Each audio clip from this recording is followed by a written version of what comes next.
Hey guys, today I'm going to be doing a series review on Squid Game.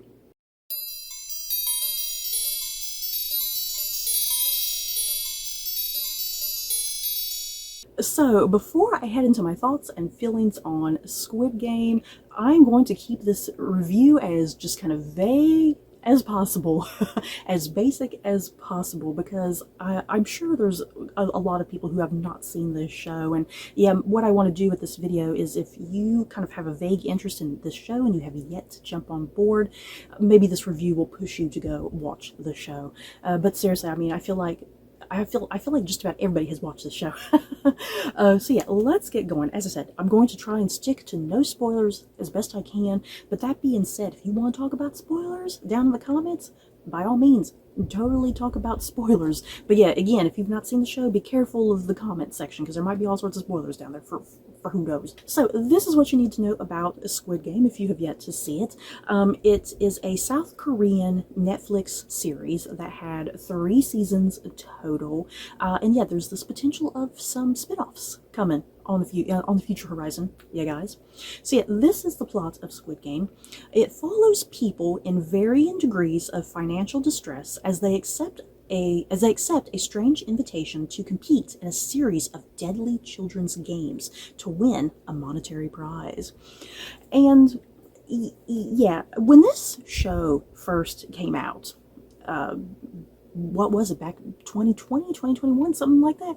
When this show first came out and I started hearing about it, the first immediate comparisons that everyone was comparing this show to, I kept getting this whole thing of, it's like the Hunger Games, it's like Battle Royale, and that is accurate. Those comparisons are definitely very accurate. You can definitely see those nuances in there. You know, you got a little bit of Hunger Games over here, you got a little Battle Royale over here. So yeah, those comparisons are definitely warranted.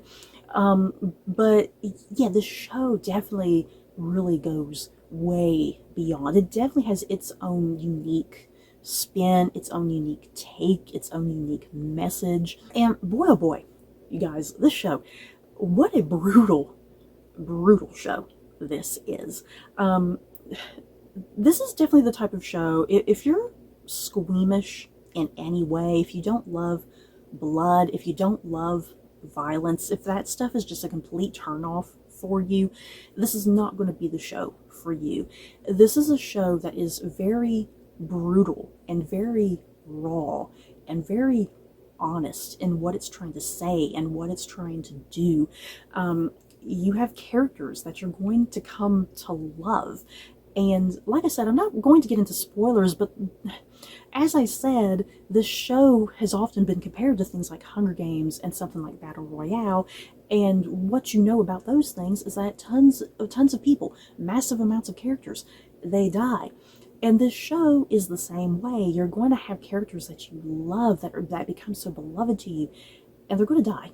And they're going to die in ways that are just brutal and raw and just absolutely heartbreaking and gut-wrenching. You're just going to get this just blow to your gut that's going to just destroy you on occasion. And this is definitely a show you're going to be very hugely emotionally invested in these characters. And yeah, I definitely had moments where I cried. For sure, I had to pull out a tissue many occasions on this show. And even though it is a show that is brutal and raw, and you're going to have highly emotional moments where you're going to be crying, the thing is, it's also this, it's a show that's very strangely, oddly humorous too on occasion, but like darkly humorous. You know, it's that type of show. It has very dark humor. Yeah, these characters are written in such a way that they all have such a unique sense of humor to them. They have their own quirks and personalities, you know, especially when you have like downtime with them, you know, when there's not a game that they're playing, you know, you get a really good sense of their personalities and their quirks kind of during the downtime in between the games. And yeah, I mean, that's kind of a big pleasant surprise of the show in some ways, is because you're expecting the brutality, but you're not expecting the humor. There's just so many instances I was just laughing hysterically sometimes, just how unexpected the humor would be. And this show is definitely all about the themes, all about the messages. It's not just this silly game of people fighting to the death to win a monetary prize. You know, there's a lot more kind of within that you got to read into and understand. And yeah, just kind of, I listed it all off here, some of the themes that you're going to get. You're going to get themes about the failures of democracy, the failures of capitalism, the exploitation within things like democracy and capitalism, the greed and corruption within all of that. This show, because the creator of this show, he has not been shy about the fact that he has a very cynical worldview, how he views democracy, how he views government, how he views humanity. His view is very cynical. So even within this show, you are presented with a world and with characters that are very cynical in how they see government and democracy, humanity. It's bleak. This world as presented in this show is just absolutely bleak, and there's really no sense of optimism. You know, it's a very highly pessimistic show, and I think you kind of got to understand that when you head into this show, because I think there might be a part of you going into the show kind of knowing what to expect, but you need to put those expectations behind you, because I think that's why a lot of people were so highly disappointed with like the final season, for instance. Once again, I'm not going to get into spoilers, but I think people were so devastated with the direction of season 3 in particular, because I think a lot of people were expecting it to go a certain way, but instead what we end with is a very bleak, pessimistic worldview, you know, and that's kind of the whole point of this show. That's exactly what this show is, and yeah, you're either going to love that or hate that. And this show is definitely this big exploration of kind of this question of humanity. Are we born inherently good, or are we born inherently bad? Can we rise above? You know, if we're in tough situations, will our better instincts kick in, or will we become creatures of self-preservation? You know, this show definitely highly explores that. When people are put in these brutal situations where it's kill or be killed, what are you going to do to protect yourself and the people that are like kind of in your alliance, if you will? You know, think of like Survivor, you know, the reality TV show Survivor, if it was like kill or be killed, you know. It is this whole show is about this idea of self-preservation and this kill or be killed attitude, this mentality that just adds to that brutality of this narrative. And again, it's like you want to expect the best of people while you're watching this show, and sometimes it's just absolutely devastating, some of the choices some of these characters make, and you're either going to agree with their choices or not. So the main character that we primarily follow on this show, because I'm not really going to sit and get into every single character, because I feel like if I do, it's going to be like almost like spoilers. So I'm just really going to focus on your two primary main characters on this show. So your first main character is his character name. You know, I meant to look up pronunciations before heading into this review, you guys, and I totally forgot to do that, so I'm very sorry if I'm butchering pronunciations. Again, I'm not Korean. You can clearly see I'm not Korean, I'm American, so I'm going to do my best with the pronunciations of some of these names. But yeah, your main character, Jung-jae, and he typically goes by player 456. So when I'm talking about him, I'm probably going to refer to him as player 456. Yeah, every character on this show, they have their real name, obviously, but they also have their player number, because when they do like democratic votes on, for instance, on this show, their player number is a big deal. That's how the game masters of this show, how they kind of track each individual player is by their player number. So yeah, our main character goes by player 456, played so remarkably well by Jung-jae. Wow, what a performance by this man. Seriously.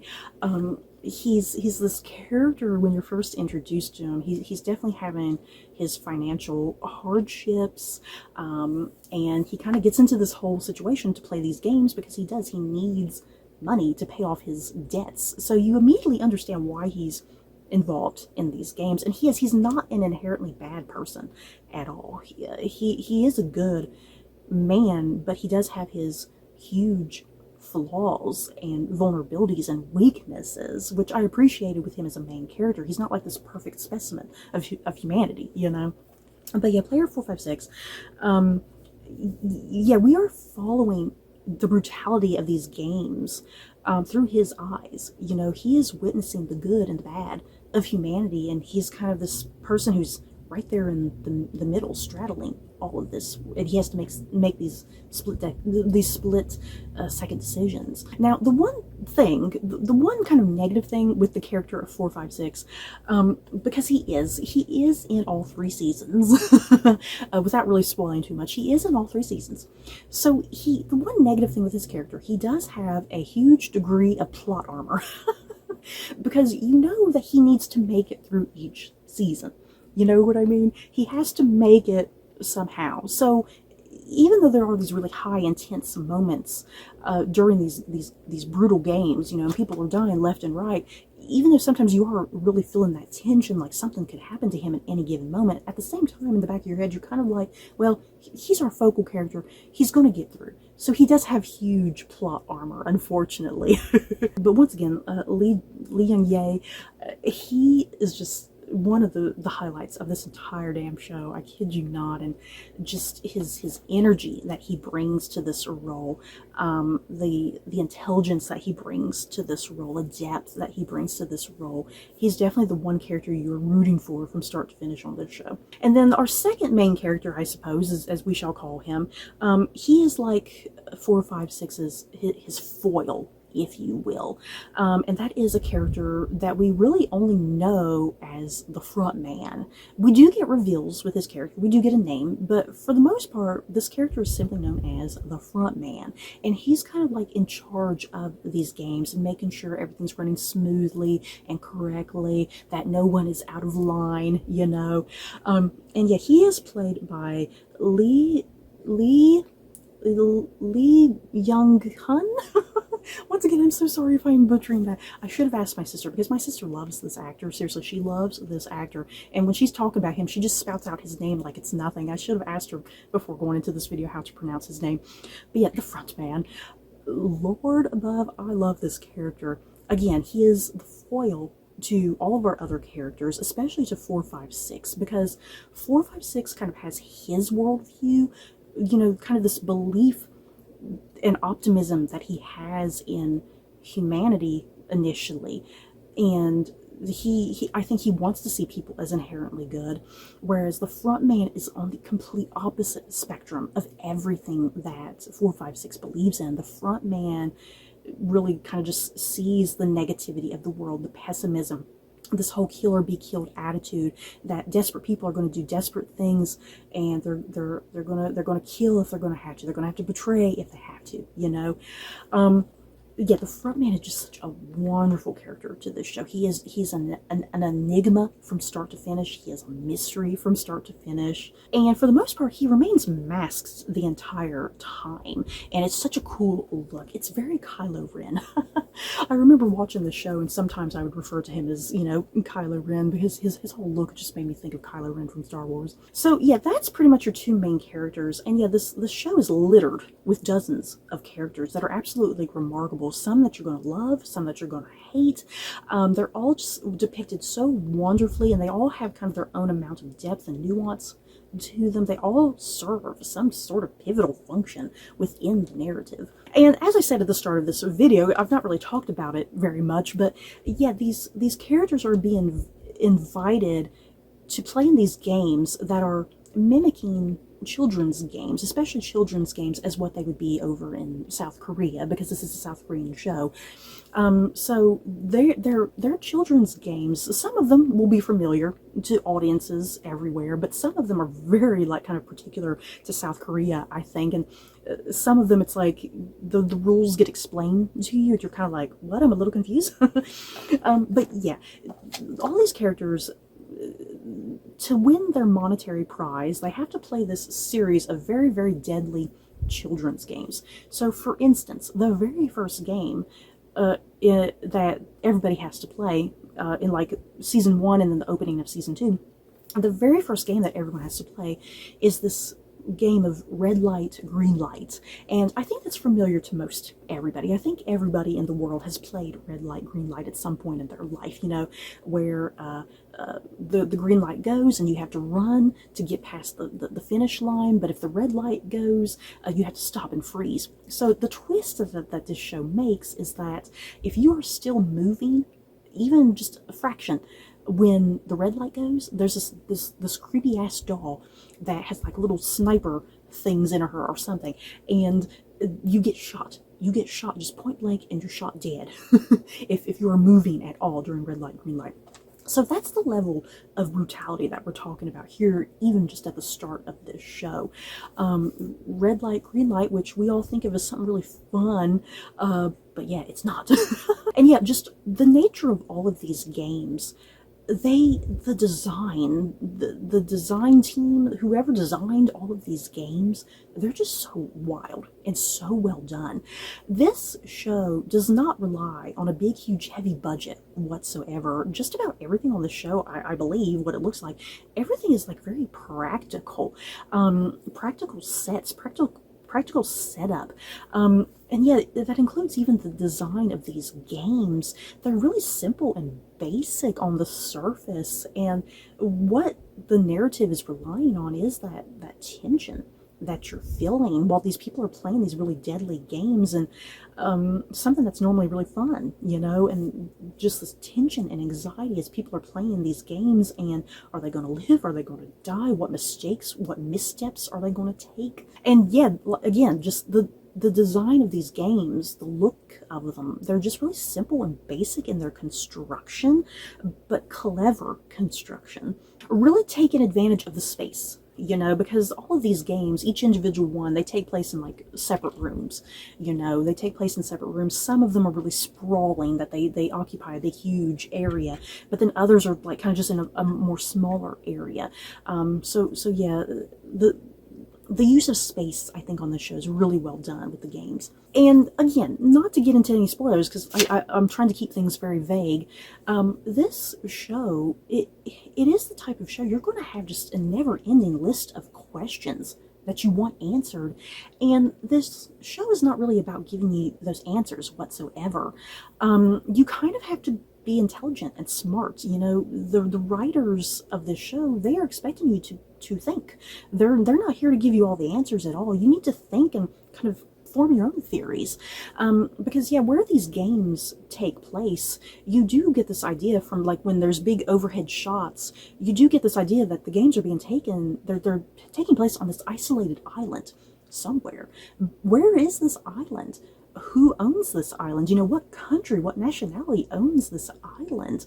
And yeah, like kind of fairly late in season 1, for instance, you get introduced to like these characters who are simply known as VIPs, but you get the idea that they're very wealthy people. So once again, kind of the whole thing of this, the failures of capitalism, which is really heavily explored in this show, these, and plus like greed and corruption with capitalism. You definitely get that with these VIPs that come into the equation, and that these games are put on for their amusement and for their entertainment.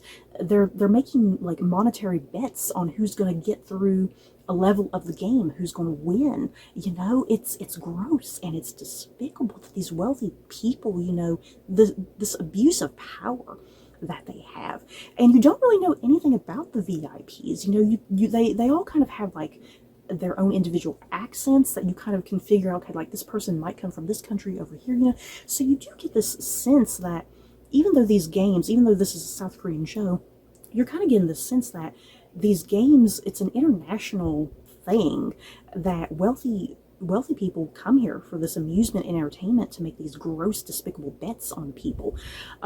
So you definitely have this whole thing of this show. You're going to have a lot of lingering questions. Who at the end of the day is technically running this island, this game? What else is going on outside the bigger, larger world?